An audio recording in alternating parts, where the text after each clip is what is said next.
নতুন একটা ভিডিওতে আপনাদের সবাইকে জানাচ্ছি স্বাগতম। আজকের ভিডিও টপিক হচ্ছে গিয়ার নিয়ে। আপনি সঠিক নিয়মে কিভাবে গিয়ারটা ফেলবেন, কোন অপশনে দিলে গাড়ি চলবে, কোন অপশনে দিলে গাড়ি চলবে না, কিভাবে ব্যাক করবেন, পার্কিং করবেন, কোন কিভাবে গিয়ারটা শিফট করবেন। আজকের বিস্তারিত থাকবে গিয়ার নিয়ে। তো গিয়ারের অনেক কিছু অনেকে কমেন্ট করে জানতে চাইছে। আমি অনেক ভিডিওতে দেখাইছি যে গিয়ারের সিস্টেমটা দেখাইছি, তবে ওই ভিডিওগুলোর মধ্যে অনেক গাড়ির অন্যান্য অপশন ছিল।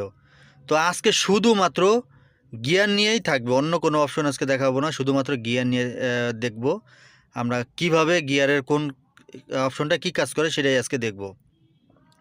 তো সম্পূর্ণ ভিডিওটা দেখবেন আশা করি, টানাটানি করবেন না কেউই। যারা এখনও এই ফ্যামিলির সদস্য হন নাই অবশ্যই চ্যানেলটি সাবস্ক্রাইব করে এই ফ্যামিলির সদস্য হয়ে নেবেন। আর যারা